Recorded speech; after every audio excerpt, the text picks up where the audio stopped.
The desert wind carried the scent of dust, cedar smoke, and the faint cry of an eagle circling above the crimson cliffs. Far beneath those cliffs, a small frontier town called White Mesa shimmered under the late afternoon sun, its church bells preparing to toll for a wedding that was never meant to be. Inside that church, Lena Carter stood before the altar, her trembling hands wrapped around a small bouquet of fading wildflowers. She was beautiful in a quiet, uncertain way, the kind of beauty that belonged to open skies and soft laughter, not the cold marble floor of a church filled with people who judged her with every stolen glance. Her heart was not there, and she knew it. Her groom, Charles Davenport, stood proud and proper beside her, a polished man in a tailored suit who belonged to money, railroads, and the politics of progress. He was everything her father wanted, a union that would secure their ranch and wipe away the family debts. Yet, as Lena looked into his eyes, she saw no warmth, no tenderness. Only possession. Outside, beyond the town, a figure rode hard through the canyon, a blur of black hair, copper skin, and fury.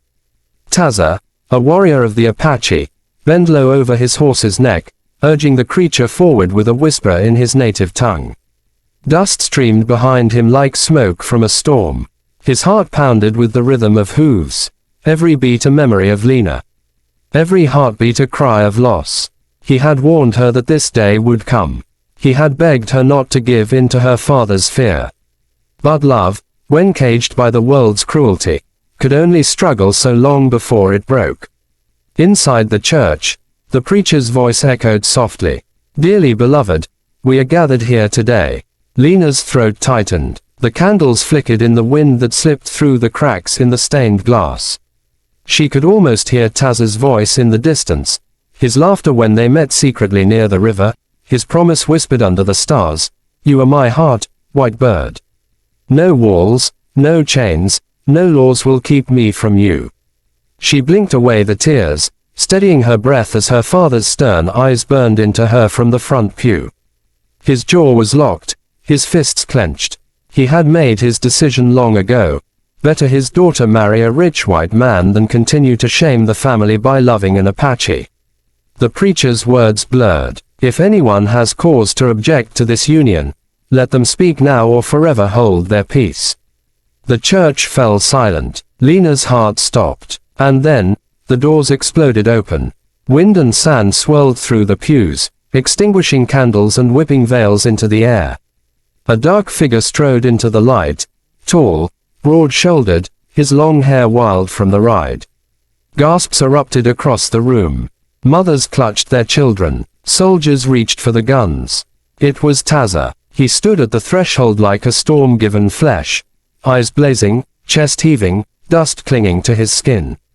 His gaze locked on Lena, and the world around them vanished. "I object to this wedding." His voice thundered, deep and defiant, echoing through the church rafters. "She is mine, and I have come to take her home." Chaos erupted. The preacher stumbled back. Charles Davenport turned red with fury. "Get him out of here," he barked, motioning to the armed men near the door. "He has no right to be here." Lena's father rose, trembling with rage. "You've brought shame enough, girl," he hissed. "Don't you dare move." But Lena did move. One small, shaking step forward. Her bouquet fell from her hands, scattering petals across the church floor like snow. "Taza," she whispered, her voice breaking. "Don't speak his name," her father shouted. Taza's eyes softened for only a moment. "Lena, come." Two soldiers advanced, rifles raised. The church air filled with tension so sharp it seemed to hum. Taza's hand moved to the knife at his belt, not to attack, but to warn. "I said come," he repeated, his tone quieter now, trembling with emotion. Lena's heart pounded so hard she thought it might burst. Every memory, their first meeting near the river when he saved her from drowning, the way he carved her a pendant from turquoise stone, the nights they shared under the stars, speaking of a world where love didn't need permission, all of it surged within her. She couldn't breathe in that church any longer. Couldn't live that lie another second. She ran. Gasps turned to shouts as her veil tore free, fluttering like a ghost behind her. Taza caught her as she stumbled into his arms, and for the first time in months, she felt alive. Then the gunshot rang out. The bullet struck the doorframe beside Taza's head, splintering wood. Soldiers shouted. Someone screamed. Taza swung Lena up onto his horse in one motion and vaulted behind her, his arm wrapping around her waist. "Hold tight," he whispered. They burst into the sunlight. The horse thundered down the dusty street as the church bells clanged wildly behind them. Bullets whipped through the air, striking signs and scattering chickens from the road.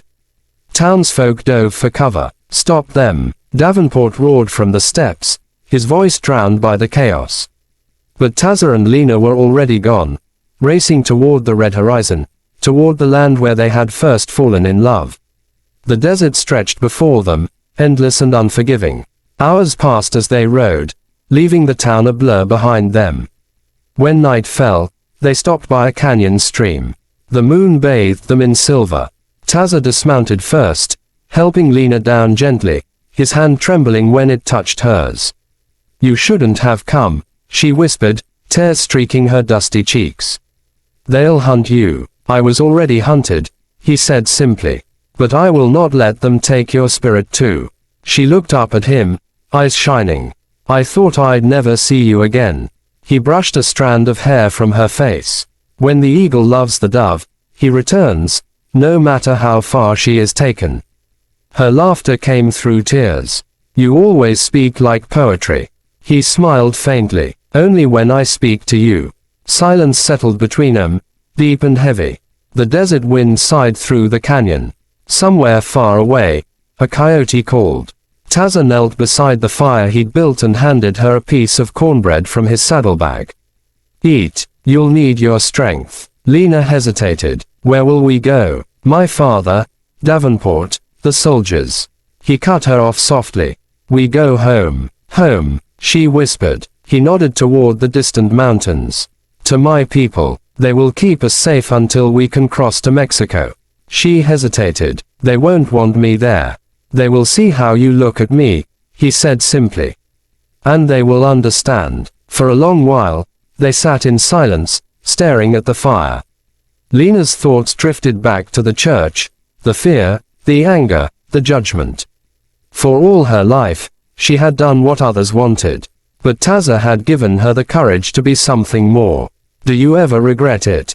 she asked suddenly. "Loving me?" Taza looked up, the firelight dancing in his eyes.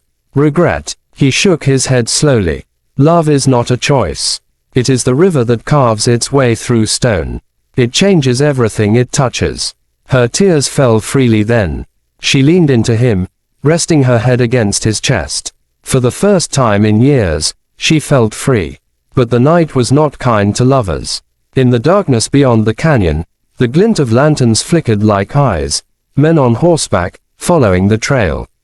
Soldiers, Davenport's men. Taza saw them before Lena did. He rose silently, his expression hardening. "They've found us," he murmured.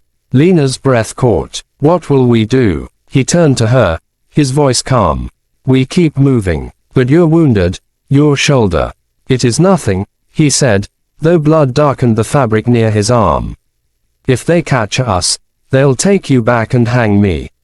We cannot stop." Lena grabbed his arm. "Then I'll ride beside you. Whatever happens, we face it together." Taza's gaze softened again. "You were never meant to be caged, white bird. You were meant to fly." He helped her onto the horse once more, then mounted behind her.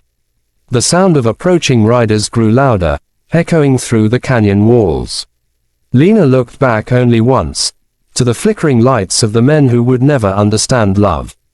"Hold on," Taza whispered, and the horse leapt forward into the night. The chase through the desert was a blur of moonlight and thunder. Bullets sparked off rocks. Taza weaved through narrow passes, every turn a heartbeat from death. Lena clung to him, whispering silent prayers. When dawn broke, they reached the river, a wild, foaming torrent cutting through the red stone like a living thing. Taza dismounted, scanning the cliffs. "They will reach the ridge soon. Then we cross," Lena said firmly.